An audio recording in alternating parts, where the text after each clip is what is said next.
Buenas noches, hermanos. Pongámonos de pie y ministremos al Señor con todo nuestro corazón, hermanos. Busquemos su rostro.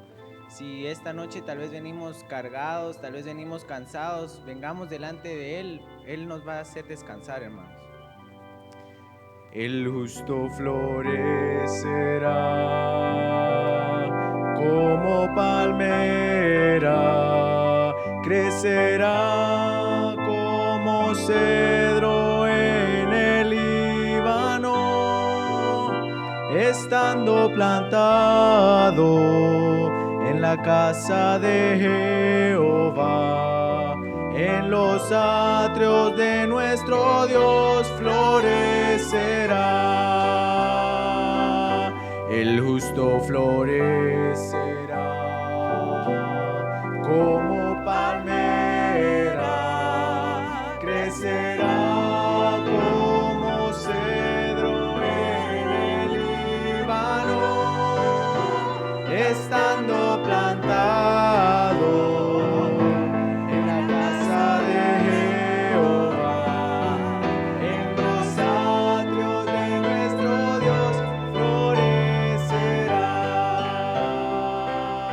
estando plantado en la casa de Jehová, en los atrios de nuestro Dios florecerá.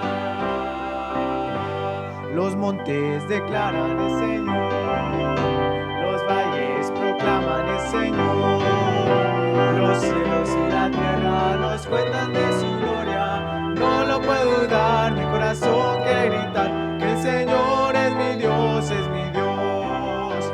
Los montes declaran el Señor, los valles proclaman el Señor, los cielos y la tierra nos cuentan de su gloria. No lo puedo dudar, mi corazón quiere gritar que el Señor es mi Dios, es mi Dios. Los montes declaran el Señor, los valles proclaman el Señor, los cielos y la tierra nos cuentan de su gloria. No lo puedo dudar, mi corazón quiere gritar que el Señor es mi Dios, es mi Dios. Subiremos para poseer la tierra, conquistando desde el mar hasta el Jordán. Los gigantes tratarán de detenernos, pero el Señor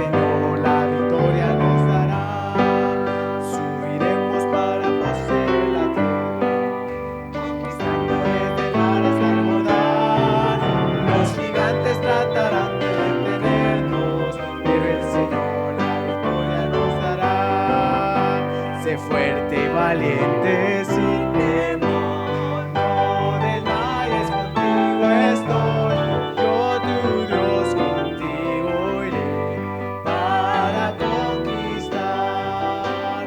Yo entregaré a tus enemigos, dice el Señor. Sé fuerte y valiente sin temor, pues contigo estoy. Yo entregaré a tus enemigos, dice el Señor. Sé fuerte y valiente sin temor, pues contigo estoy. Yo entregaré a tus enemigos, dice el Señor. Sé fuerte y valiente sin temor, pues contigo estoy. Jehová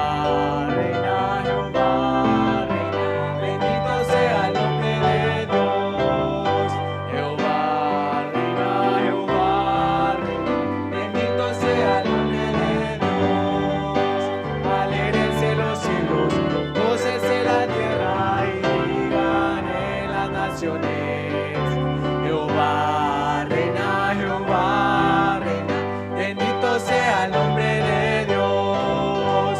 Jehová reina, Jehová reina, bendito sea el nombre de Dios. Jehová reina, Jehová reina, bendito sea el nombre de Dios. Alégrense los cielos, gócese la tierra y vivan en las naciones. Jehová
seas, tú reinas por la eternidad. Eres digno de ser rey eterno. Maravilloso es nuestro Dios. Te exaltaremos por siempre. Él es el que reina, el que controla. Él es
sea el nombre de Dios. Oh, cuán dulce es fiar en Cristo y entregarse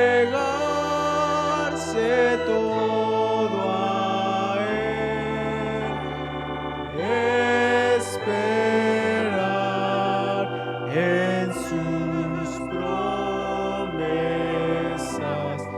y en sus sendas serle fiel. Jesucristo, Jesucristo, ya tu amor probaste en mí. Jesucristo,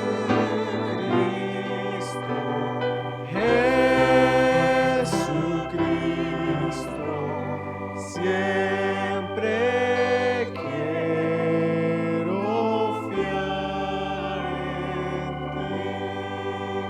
Siempre en ti confiar yo quiero, mi precioso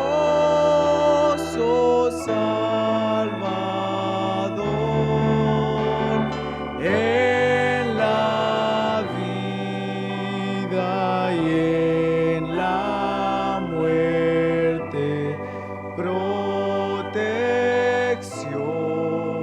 me dé tu amor. Jesucristo, Jesucristo,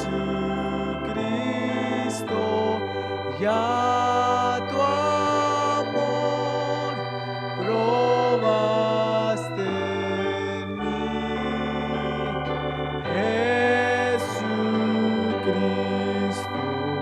Jesucristo, siempre quiero fiar en ti.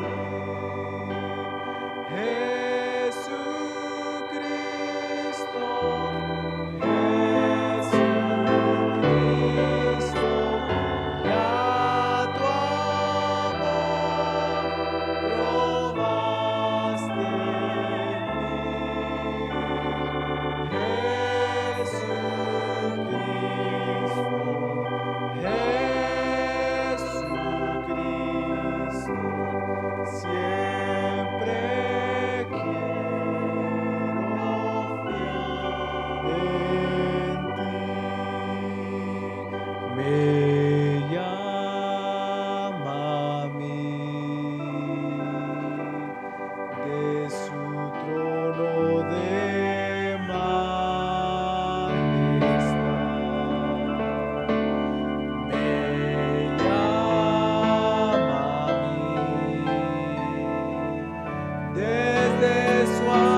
necesitamos tu poder en esta hora final.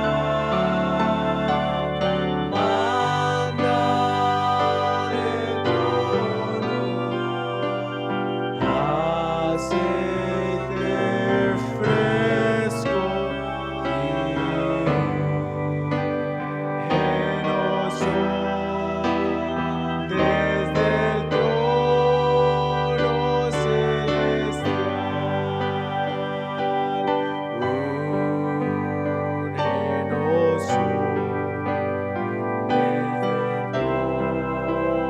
Únenos necesitamos tu poder en esta hora final. Manda del trono aceite fresco y llenos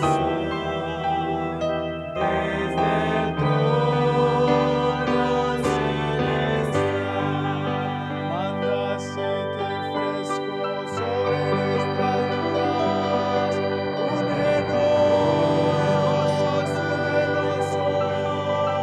para esta hora final, para este tiempo. Manda de ese trono aceite fresco, derrama del aceite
Jehová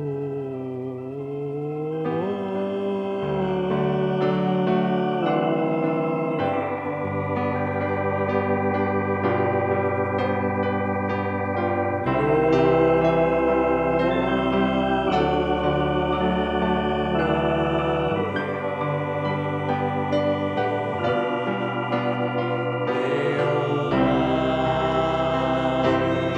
Dios se ha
Señor, en esta hora.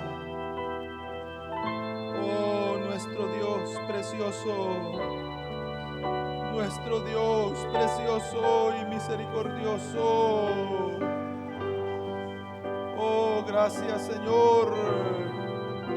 Gracias, Señor, porque solo es por tu misericordia, Señor. Solo es por tu gracia. Oh, solo es por la gracia de nuestro Dios y su misericordia. Oh, Señor.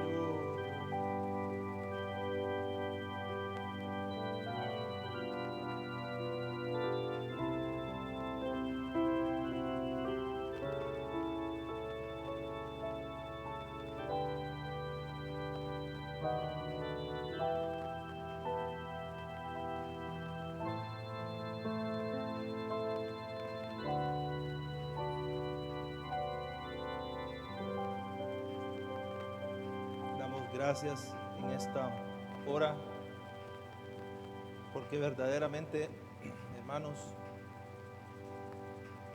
por su misericordia es que estamos aquí, y verdaderamente nuestro Dios es bueno. Y pensaba en este momento, hermanos, pensaba poniéndome en el lugar de Dios. Este es lo que Él anhela escuchar. Señor, hay un anhelo por tu presencia.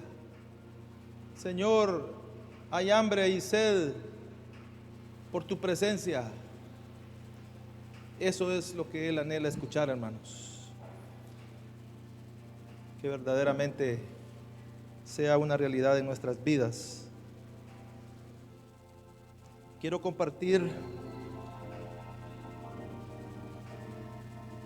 en esta hora, pues, su palabra, y yo he sido muy bendecido y quiero comenzar. Quiero ser sincero con ustedes. Este mensaje me llamó mucho la atención, sentí que cautivó mi atención también. Hace unos meses, y era una semilla, y gracias a Dios se pudo crecer y poderlo compartir con ustedes. Es acerca de David, y ahí en Primera Crónicas capítulo 13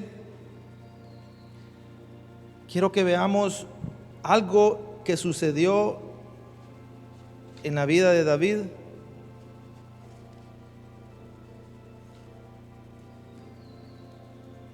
El título de este capítulo está por David propone trasladar el arca a Jerusalén.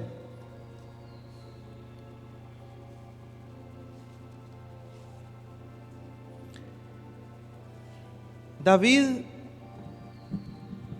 le tocó que hacer esto, o sea, trasladar el arca.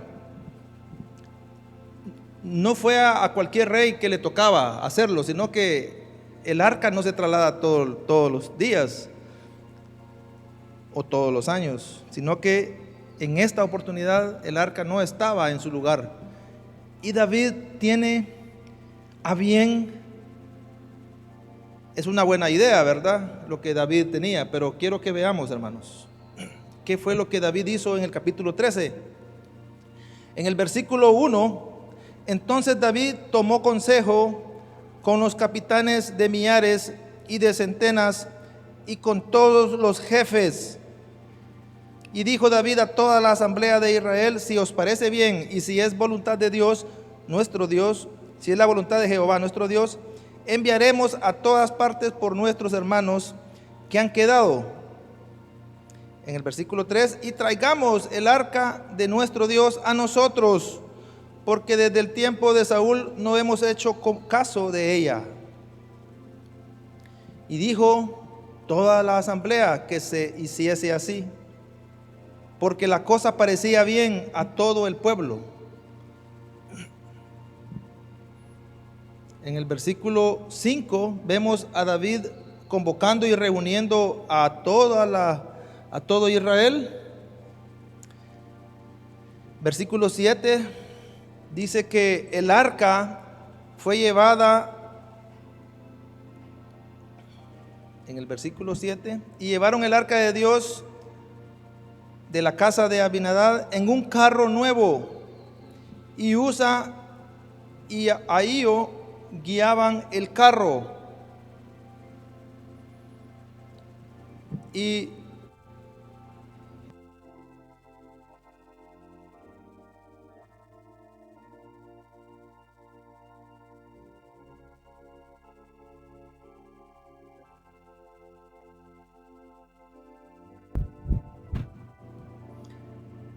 el propósito, la idea original de David se vino abajo, porque si vemos al final, dice versículo 13, y no trajo David el arca a su casa en la ciudad de David, que ese era el objetivo, sino que la llevó a casa de Obed Edom Geteo. Entonces vemos que el plan fue uno, se planificó, pero al final no fue llevada al lugar que se pretendía llevar. Y hermanos, me llamaba mucho la atención porque David comienza pidiendo consejo con capitanes de millares y de centenas y con todos los jefes.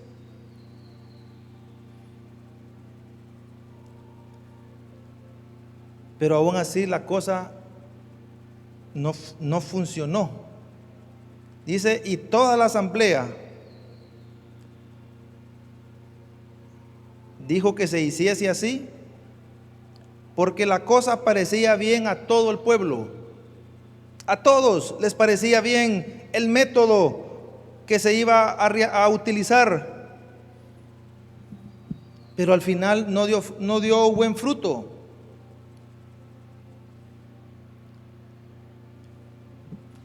Y hermanos, David al final, en el versículo 11, David tuvo temor. David pudo ver que había algo, que no había paz en su corazón, que no estaba bien lo que había pasado, porque dice la Biblia que Usa y su hermano perecieron. Hubo una muerte, hubo una consternación en ese momento. No era nada alentador lo que había pasado. Entonces se detuvo toda esta actividad. Y hermanos, vemos a David más adelante. Pensemos un poco lo que pasó. David no quedó quedó pensativo, quedó con mucho temor. David sabía que había fallado en algo. Y en el capítulo siguiente, capítulo 14, allí David derrota a los filisteos. Pero en ese capítulo hay algo bien importante que David comienza a hacer. Y dice que David, versículo 10, consultó a Dios. David consulta a Dios y Dios le responde. En el versículo 14, David volvió a consultar a Dios y Dios le contestó.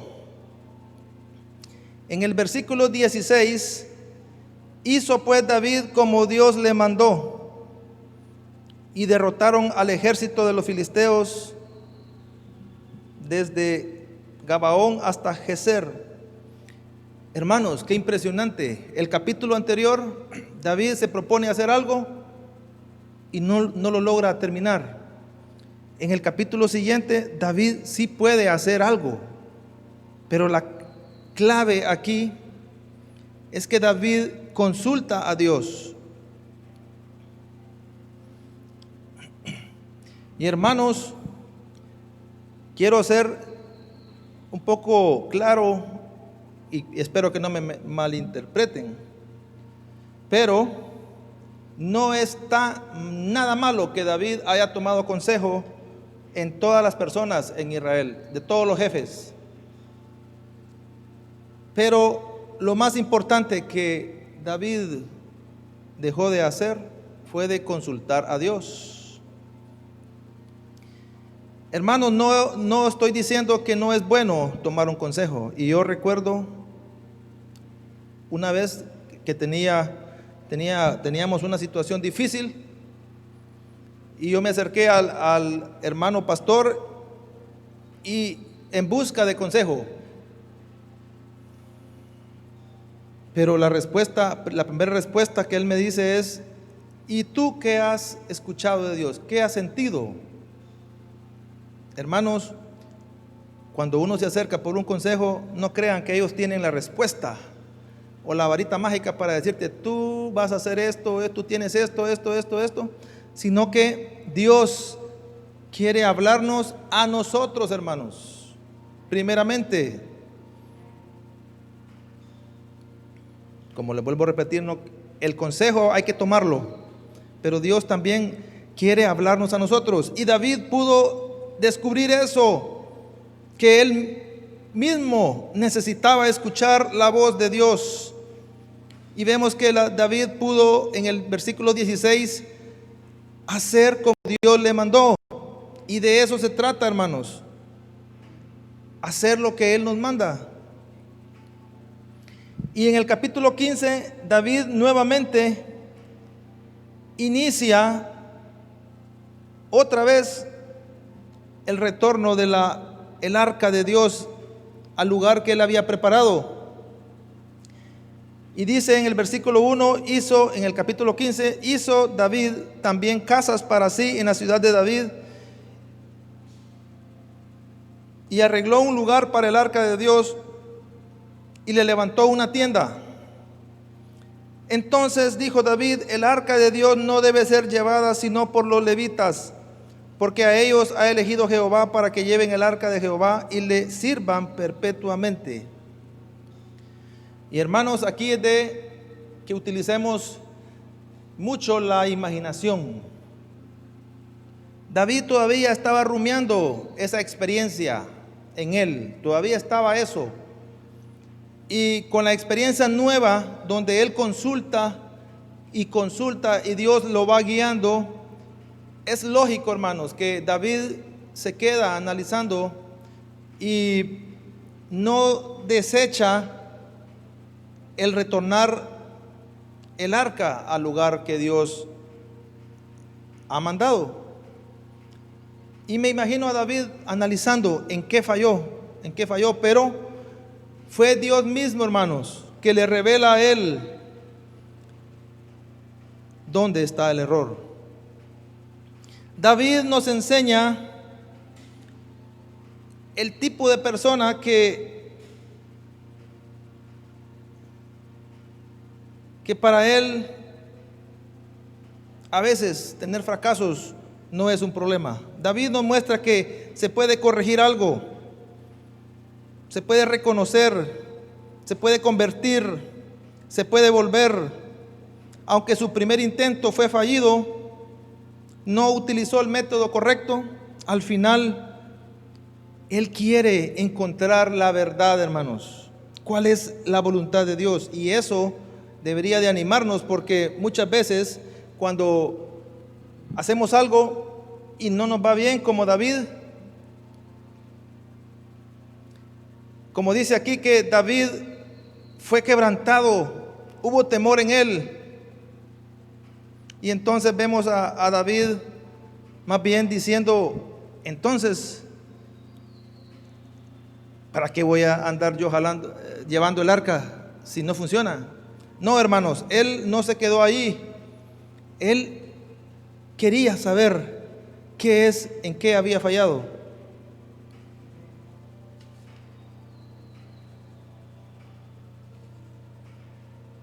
Y vamos a ver, hermanos, qué fue lo que pasó. El primer detalle: el arca es llevada en un carro nuevo. El método de usar un carro nuevo, no sé de dónde salió, hermanos. De verdad se los digo. Y me impresiona saber o pensar de dónde sacaron este método. Porque el método de llevar el arca en un carro nuevo no fue más que utilizado por los filisteos cuando ellos regresaron el arca en un carro nuevo, dijeron ellos, y con ofrendas.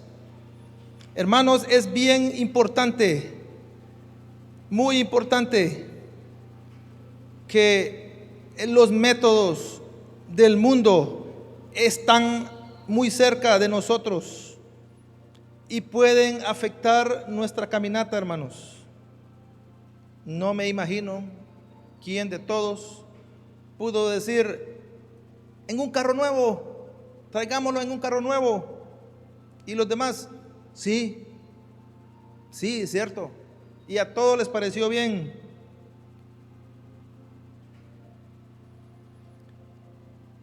El método de lo nuevo. Somos bombardeados, hermanos, en la actualidad por esa moda de lo nuevo, lo moderno. Aún queremos vivir lo espiritual en lo moderno. Dejamos lo viejo, lo antiguo ya es rudimentario, y cuando nos vamos a tecnología queremos lo nuevo, vamos buscando lo nuevo. Eso de lo nuevo, hermanos, es un engaño del enemigo y de este mundo, hermanos.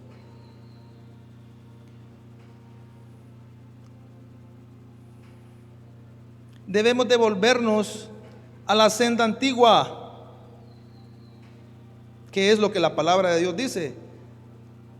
Dice en Jeremías 6:17: así ha dicho Jehová, paraos en los caminos, en las sendas, y mirad y preguntar por las sendas antiguas, cuál sea el buen camino. Escuchen, ¿cuál es el buen camino?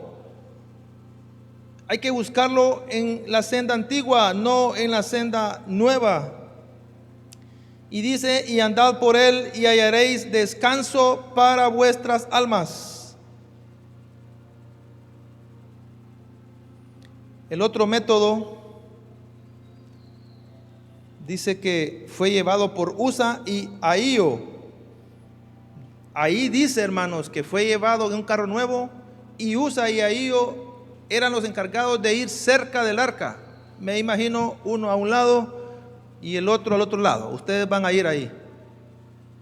Así se planificó, hermanos. Y Usa significa, su significado es fuerza, poderío. Y me llama la atención que Ahío, su hermano, significa hermano y hermano menor. Usa extendió su mano para ayudar cuando tropezaban los bueyes. Se entiende entonces que representa la fuerza humana, la fuerza, la autoconfianza en hacer las cosas, que las utilizamos para ayudarle un poco a Dios. Y creemos que nuestra fuerza es necesaria sin nosotros, sin una pequeña ayuda de nosotros, la cosa no va a funcionar igual. Y hermanos, veamos esto porque es impresionante. Y vemos a Dios quebrantando a Usa, vemos a Dios quebrantando su fuerza, hermanos. El método de Dios se resiste a tener Usa en medio de su método, hermanos.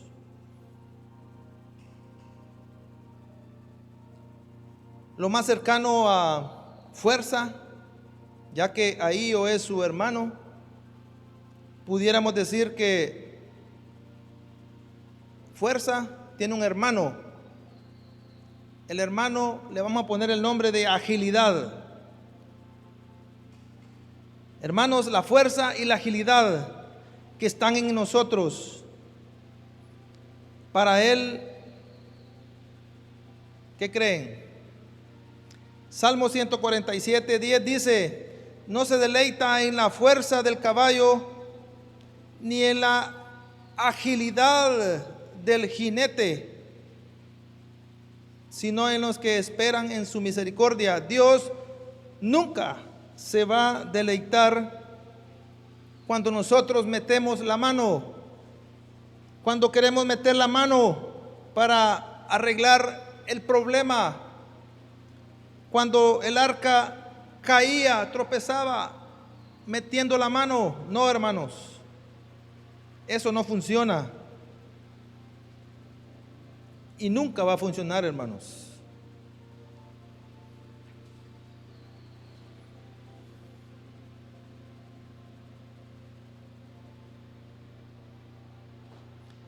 Vemos que la consecuencia de este camino, al final, vemos a David con temor, pero no es un temor reverente, sino que más bien es un miedo de poder acercarse a Dios. Y él dice, fue turbado de tal manera que él no podía entender. Había algo que lo detenía al acercarse a Dios. Pienso que David dudó en ese momento de la seriedad de Dios. Y él se hizo la pregunta que yo pienso que no es del corazón de Dios y que en nosotros nunca debe de estar. ¿Cómo he de traer el arca de Dios? ¿Cómo he de acercarme a Dios? Entonces, así decimos nosotros cuando nos va mal, cuando queremos buscar a Dios, pero vemos que no nos acercamos. Entonces decimos, es imposible, yo veo que no se puede. Como decía el salmista, por demás es haber guardado mis pasos, es de más acercarse a Él porque no nos va bien. No, hermanos, no nos vayamos al extremo. No se trata de eso. Se trata de ver en qué hemos fallado. Incluso podemos decir, este camino no funciona. Este camino no funciona, es muy complicado. Mejor es dejarlo.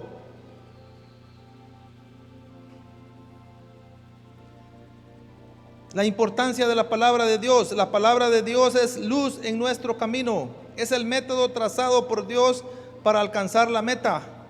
Si dejamos a un lado su palabra y no es la base en nuestra caminata, seremos quebrantados. David, en el capítulo 15, él les dice, los levitas van a llevar el arca. David se acordó de lo que decía la palabra de Dios. Va a ser llevada en hombros por los levitas y tiene que haber unas varas que la sostengan. Y dice en el versículo 15 de capítulo 15, versículo 15, y los hijos de los levitas trajeron el arca de Dios puesta sobre sus hombros en las barras. Escuchen, hermanos, como lo había mandado Moisés, conforme a la palabra de Jehová. Hay un método, hermanos. Hay un método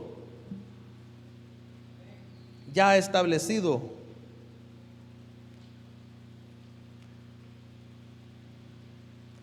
David lo entendió. Salmo 32. El Salmo 32 dice: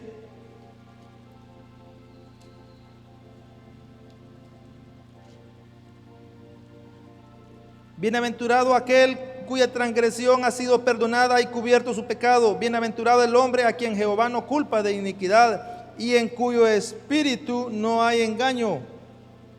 Mientras callé, se envejecieron mis huesos en mi gemir todo el día. Mientras callé. Hermanos, David en este salmo está diciendo que él fue quebrantado. En el capítulo 4, versículo 4, dice: mientras callé, mientras hice lo que no debía hacer, se envejecieron mis huesos en mi gemir todo el día, porque de día y de noche se agravó sobre mí tu mano, el quebrantamiento de parte de Dios. Se volvió mi verdor en sequedales de verano, hasta que él pudo ver, hermanos, que tenía que hacer lo que la palabra dice. ¿Y qué dice la palabra?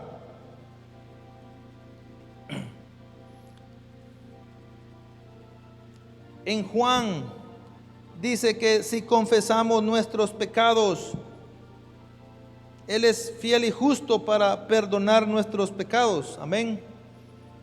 Eso es lo que hay que hacer. Ese es el método que está escrito, hermanos.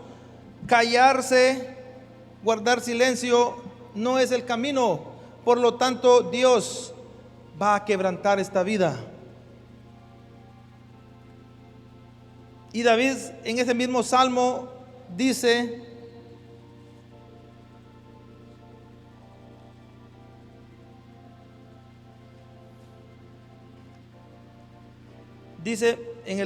mi pecado te declaré y no encubrí mi iniquidad. Dije, confesaré mis transgresiones a Jehová, y tú perdonaste la maldad de mi pecado. Él hizo lo que la palabra requiere, hermanos, porque ciertamente todos pecamos, dice su palabra. Por lo tanto, tenemos que venir delante de Él continuamente confesando nuestros pecados.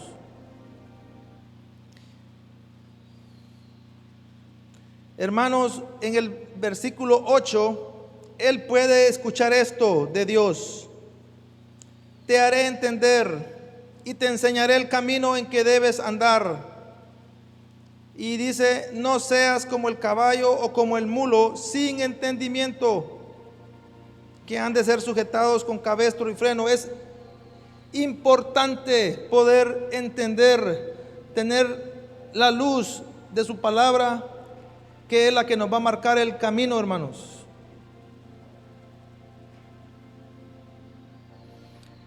El engaño, en cuyo espíritu no hay engaño.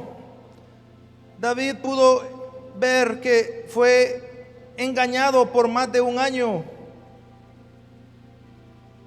Engañado él mismo. El engaño había llegado y había cerrado sus ojos para no ver, para no entender. El método que él utilizó lo llevó a ser un hombre ciego y engañado. Qué importante es aferrarnos a su palabra, hermanos. Qué importante es tener un amor por la verdad.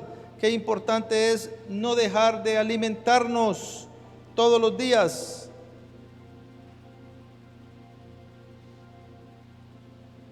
Marcos capítulo 4, la parábola del sembrador. Y esta parábola es bien conocida.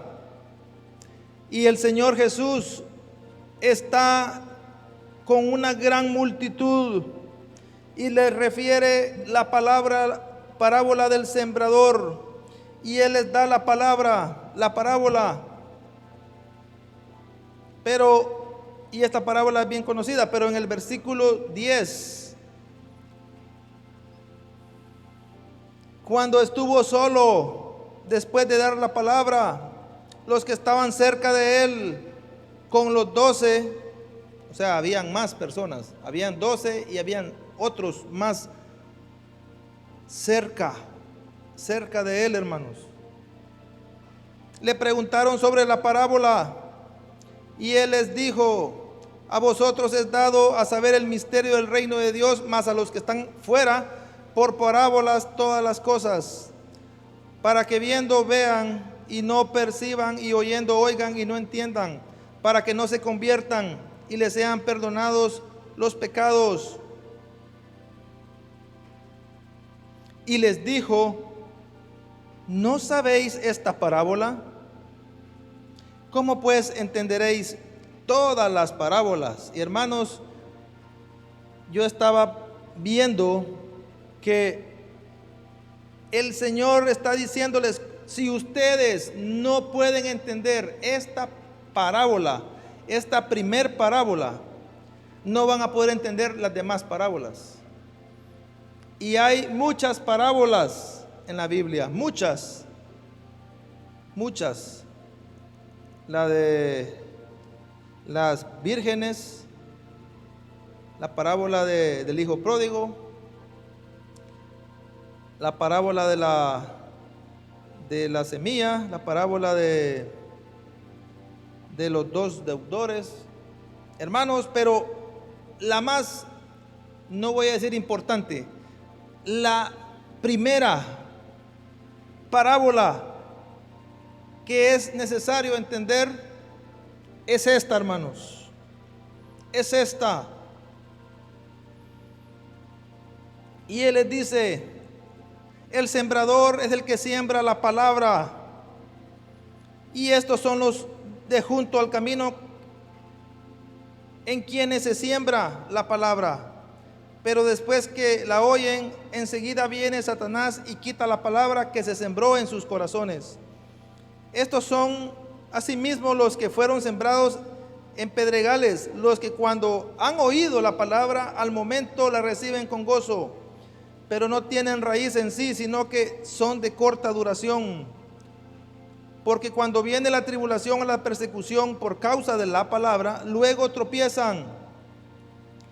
Estos son los que fueron sembrados entre espinos, los que oyen la palabra, pero los afanes de este siglo y el engaño de las riquezas y las codicias de otras cosas entran y ahogan la palabra y se hace infructuosa. Y estos son los que fueron sembrados en buena tierra, los que oyen la palabra y la reciben y dan fruto a 30, a 60 y a 100 por uno. Los que oyen la palabra y la reciben, esa palabra recibir es sinónimo de que la oyen, la guardan y la ponen en práctica.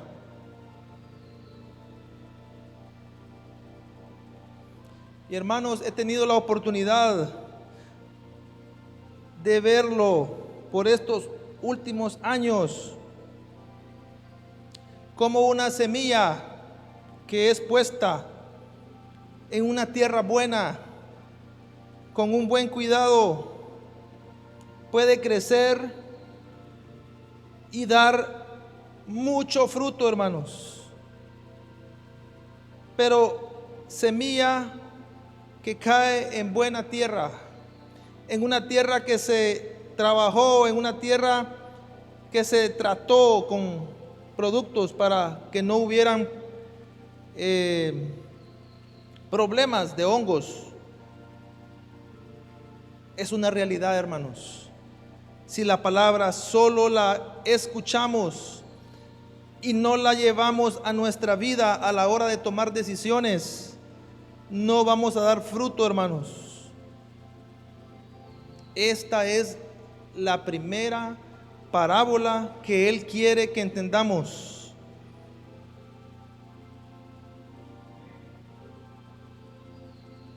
Romanos 12:2 dice: no os conforméis a este siglo, sino transformaos por medio de la renovación de vuestro entendimiento, para que comprobéis cuál sea la voluntad de Dios, agradable y perfecta. No os conforméis a este siglo, no os hagáis al molde de este mundo.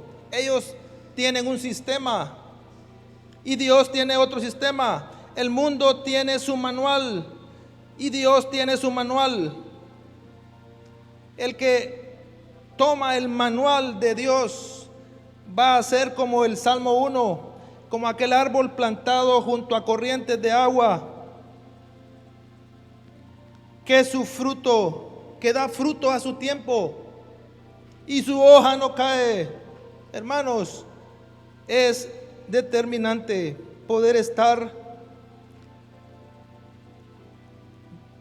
disfrutando y siendo alimentado con la palabra de Dios para poder ser hombres y mujeres que cuando se haga o venga la prueba o se haga algo, podamos tener esa luz para poder hacer lo que Él quiere. Y vemos en Crónicas que David corrigió el problema, lo corrigió, fue llevado por los levitas como mandó Moisés. Había música como lo manda su palabra. Y dice que los levitas, cuando comenzaron a dar los pasos, Dios mismo les ayudó. Y ayudando Dios a los levitas. Ahorita se lo busco, hermanos.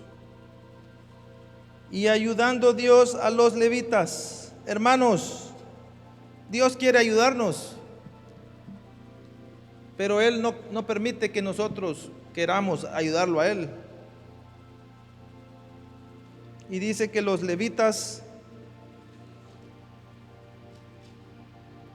en el versículo 26, y ayudando Dios a los levitas que llevaban el arca del pacto de Jehová, sacrificaron 7 novillos y 7 carneros. Y David iba vestido de lino fino, y también los levitas, dice, asimismo los cantores iban con lino fino. Llevaba también David sobre sí un efod de lino. Y el lino nos habla de las acciones justas de los santos en Apocalipsis. No vamos a poder vestirnos de lino fino si no nos volvemos a su palabra, hermanos, si no estamos siendo alimentados. Nuestras acciones no van a reflejar lo que somos. Por eso es tan importante su palabra. Y yo, eso es lo que quería compartir con ustedes, hermanos. Su palabra bendita está disponible para todos aquellos. Su palabra no provoca indigestión, hermanos.